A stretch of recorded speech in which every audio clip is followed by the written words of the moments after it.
Hi there, everyone. Thanks so much for joining us for this latest episode of Medically Speaking. I've got some very special guests here today. We've got Erin Rogers, who is the Director of Adult Quality Registries at Buffalo General Medical Center and Gates Vascular Institute, and Nicole Haymes, Clinical Stroke Coordinator at BGMC, GVI as well. So you guys are colleagues. We are colleagues, yes. And Thank today, you for having us. Yes, we really appreciate you being here today. We've got a lot of important things to talk about. So we're going to dive right in. I guess, first of all, when it comes to stroke, recognizing the symptoms and recognizing them quickly so that you can get help quickly, it really is key. What are we looking for? Yeah, so I go into the community a lot and we discuss recognizing stroke symptoms.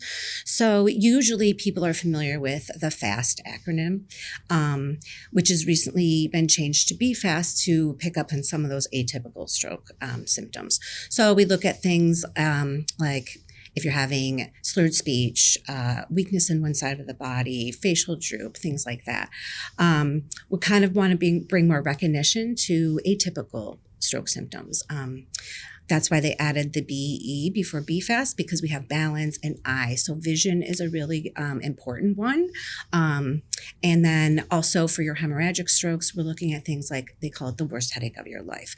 So things like that, we're just educating the community to recognize these symptoms. Do not drive yourself to the hospital. Call 911, get down to us at Buffalo General GVI, and we want to make sure that this is known as a medical emergency. Yeah. So when we talk about BFAST, again, it's BEFAST. Let's go over again. You said B for balance. Yes. Is this, slightly off or very unsteady? What are we talking about? It could be a variety of things. I would say anything that is acute, very new onset. Anything that's outside of your baseline. So what your typical balance may look like. If it's something that's drastically off of your day-to-day balance abilities, that's what would raise the signs where, okay, this is something this is my normal being. And so that should be, your first thought is, okay, something's off here. Yeah. And then moving on to that E. So we're talking about your eyes. What might one notice with your eyes? So a lot of times it's loss of vision it could be typically it's one eye, like a vision cut in an eye. Sometimes we see blurred vision, but once again, it's something outside of your normal. Something that's you've had maybe before that, it's something acute, Yeah. So. Where, me having a blurry contact is one thing, but not being able to see out of one complete side is something different. When you talk about the F, that is the facial droopingness. And that's typically one side as well, right? Yes. Yep. Yes. Yep. Usually all of the symptoms will be one-sided because our strokes are typically on one side of our brain. So if you're having a left-sided stroke, then you would see the symptoms in your right side. Rarely you would see signs and symptoms in both sides. Yes. Yeah. Good to know. I'm not saying it's not impossible, but typically it would be that one-sided. Yes. Yeah. Okay. How about A?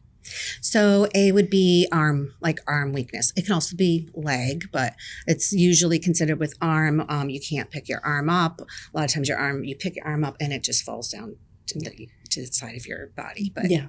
And I would imagine if you lose control of, one half of your body, that's where the S comes in, and that would be your speech. Yes. Slurred speech, not able to speak at all? So there's a couple things. There's slurred speech. There's also not able to speak at all. Some people might just have word finding issues. You look at a pen, that's a pen, but you just can't get the words out. You can't connect the dots. You can't connect it. So it's just not making the pathways there. All right. And finally, T in BFAST. Time.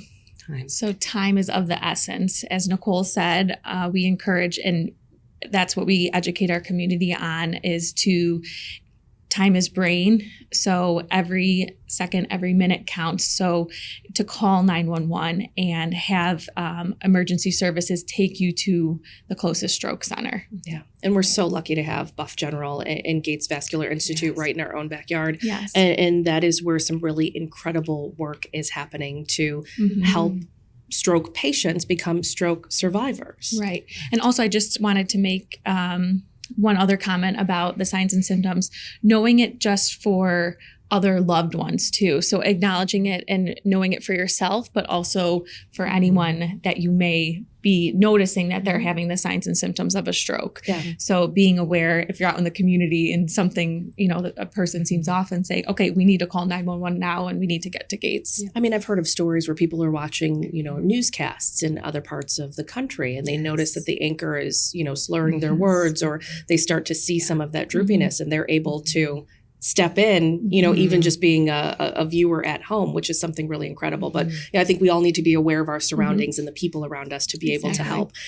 Time is of the essence. The quicker the doctors can get in there, the faster they can do to remove the clot. And talk about how that makes such a difference in terms of outcome and recovery.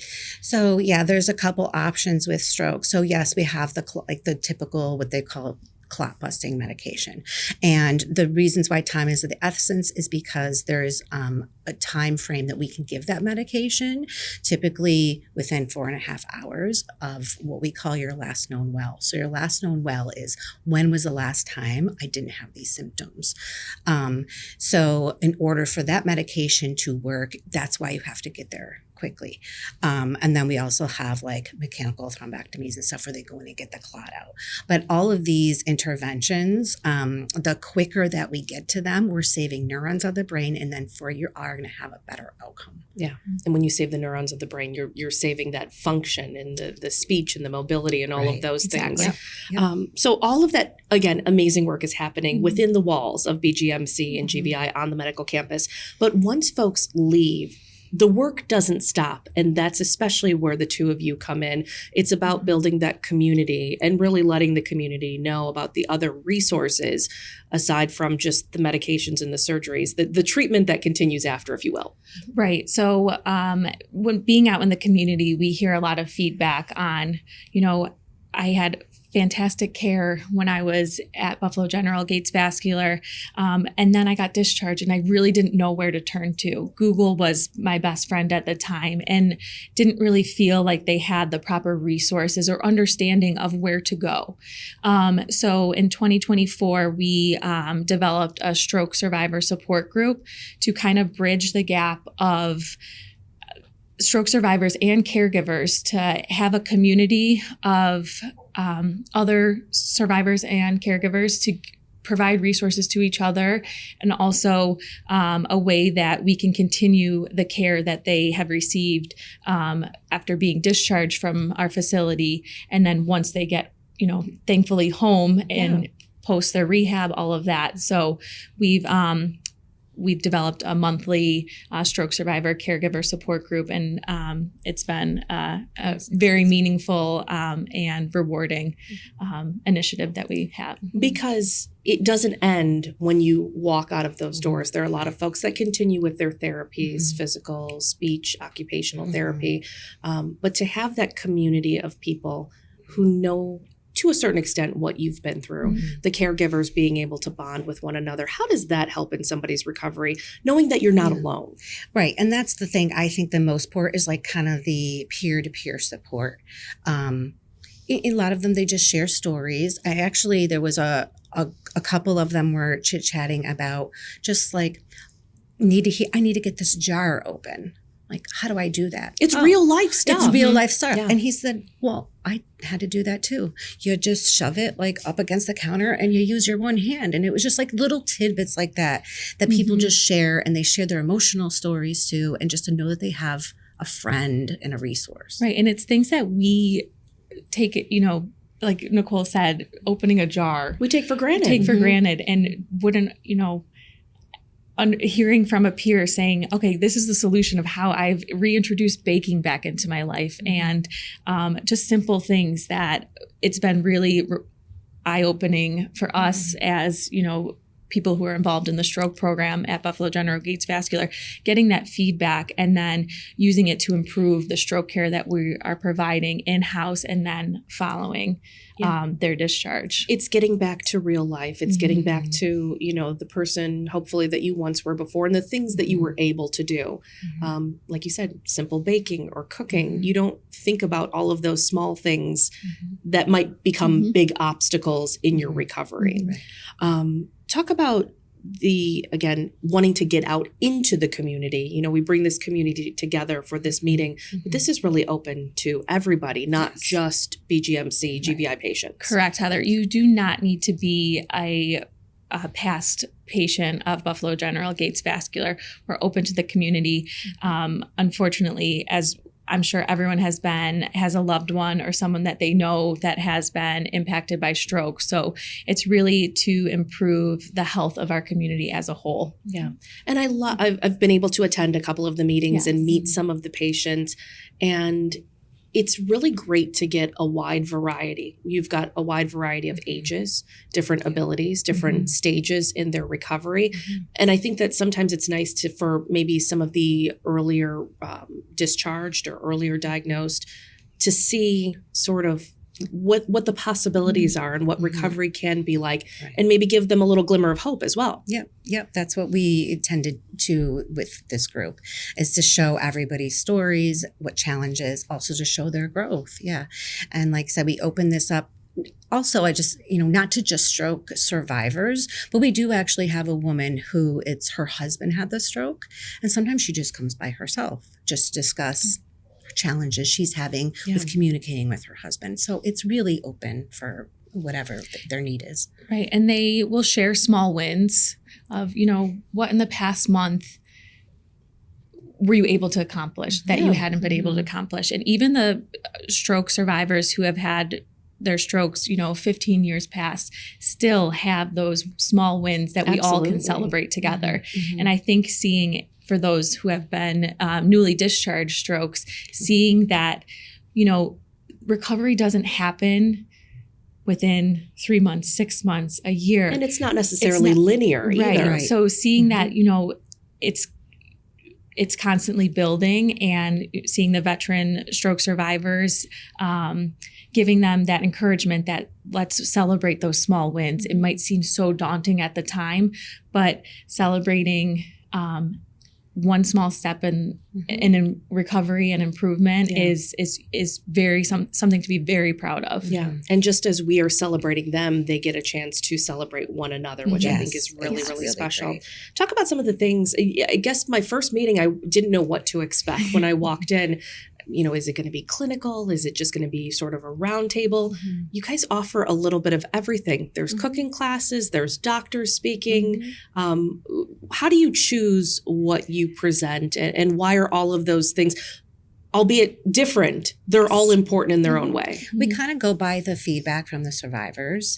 They express, or sometimes we will ask the group, what are your concerns, or what would you like discussed? And we kind of just listening to their stories, listening to their struggles. That's where we kind of brainstorm the ideas to bring in these, speakers or cooking or whatever we have. So like we had, somebody wanted to have a physician present on something. Okay, we will do that. Yeah. So that's New technology. Yeah. Yes, that was one of the feedback that we had received. So we brought that in, and one of our endovascular surgeons was able to present that, and now they're enrolled in that new technology they're in the process of hopefully getting that procedure. So just really exposing them to different resources and things that can help them in their recovery. So like you said, we've had a cooking demonstration of healthy foods, because nutrition is very important for post-stroke to prevent,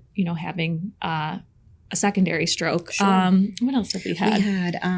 We've had a lot of different topics. People discussed their mental health struggles, and depression is big in stroke. So we had, a doctor come in and talk about that, and different services and what's available out there. I think in validating people's feelings too, to know that you are not alone, and it is okay to feel all of these feelings while you're going through your recovery. Exactly. Yeah, and we have some exciting topics and presentations aligned for 2025.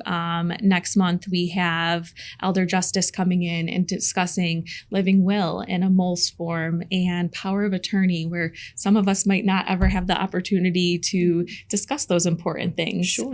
We also we're going to be doing chair yoga and meditation. in May for something, you know, again, with the mental health and ability, just to name a few, but we, you know, have a calendar slated for the year, or at least the next couple months. Yeah. So we're just really trying to make it diversified and meet the needs of our survivors and our caregivers. And I feel like when somebody is in the hospital or they're in the MRU, you know, receiving their rehab and, you know, continuing with the treatment, that in and of itself is so overwhelming that the things that you talk about in the stroke group are probably not even top of mind while they're in the hospital. But it's afterwards where you're like, I want to know more about that. I need somebody to break that down for me or guide me in the right direction to the right expert. So you guys, instead of putting a period at the end of the sentence when they leave the hospital, it's more of like a comma, and you guys are the continuation of that. Right. Yeah. And our survivors and caregivers, they bring the resources that they have utilized and can almost validate, you know, I've had success with this occupational therapist and for this reason. And then so their peers can then say, okay, I'm going to contact that. Okay, can you write that down for me? Or, and that's just one example, but the community of resources that I think is most valuable to having all of the different things brought to their attention from peers. Yeah. And I've also seen people in the meetings, you know, grab a piece of paper and jot down a name or a phone number, and they're exchanging whether it's each other's phone number so that they can become friends and stay in touch, or I know the name of a therapist, or I know, you know, this worked for me, allow me to share it with you. That has to be just so rewarding for the two of you. It is very rewarding. Yeah. And it's just seeing just how they're engaging, how they're sharing resources, and like kind of going back to what you said about being in the hospital, like at discharge, like they just want to go home. Yeah. That's their number one goal. There's so much information that they're receiving. There's a lot of noise and to process it all. Yeah. Yeah. So that's why we know we want to now bring this forward to after they go home and say, you know, these are other resources and all the things that are available. And it's not even just services that they're sharing. They're also sharing Amazon purchases that they have. You know, one caregiver was saying something that he bought to help his wife with her hand mobility. Okay. And he's like, I just bought this on Amazon. So he shared the link with everyone. I'm sure everybody's on their phone. He brought the product in and was demonstrating it. And it's like, you're not even a medical rep. You're just somebody who bought this and it worked. And it worked for you. Yeah. Just simple things that can help another person in their recovery. And when people go home and go, well, now what? You're able to help sort of answer that question. What is some of the feedback that you have gotten from the survivors and the caregivers who some are at every single, it's a monthly meeting, right? The third Wednesday of every month. But what are you hearing from them about what you're offering? Appreciation. Yes. They are just so thankful that this has been established and that they can, it's something to look forward to every month for them too. So I think that would be my number one takeaway is the feedback of appreciation. And that just makes our work then so, so meaningful that we know that we're impacting all of their lives. Yeah. And so third Wednesday every month, 5 to 6:30. It's at Buff General GVI in the Swift Auditorium, and free and open to everybody. Free and open to everyone. The Swift Auditorium also is located right near our front lobby entrance, which makes it easy and accessible to our survivors and caregivers. So we try to make it accessible as always. We always offer refreshments too. Yeah, we do. And valet parking and free parking, which is really nice too. Right. So you don't have to worry about having to trek through the hospital and worried about whether or not you'll be able to make it to a certain space. And it's very easily accessible. We also in the Swift Auditorium, I mean, there's a bathroom right there, so you don't have to worry about going through the hospital to find one. So, and even for like wheelchair accessibility, it's all one level. You have no challenges. Yeah. And the Swift Auditorium is a very, very large room. So we're hoping that we can fill it with more and more folks. Usually I've usually seen about a dozen or more. Yeah, we've gotten around 20 to 25 at some months. It always depends on the weather too. This is true. Weather and traffic sometimes. But yeah, we're always looking to grow and get the word out about what we're offering. Yeah, fantastic. Well, we thank you so much for joining us. I Thank think you, there's a lot Heather. of really good you. information. Again, remember that Be Fast. That is, the acronym for the different symptoms and signs that you should be looking for. And again, if you think that you or someone that you know is experiencing a stroke, 911, because time is of the essence. Yes. All right. Well, I wish you the best of luck this year in Thank growing you the so program, much. and we Thank hope to you. have you on, at another point to talk more about what you have to offer. But again, it is a great resource that is open to everyone, not just patients at Buff General and Gates Vascular Institute. Thanks so much, Thank Heather. you. Yeah, thank you. And thank you for listening to this latest episode of Medically Speaking. We'll see you next time.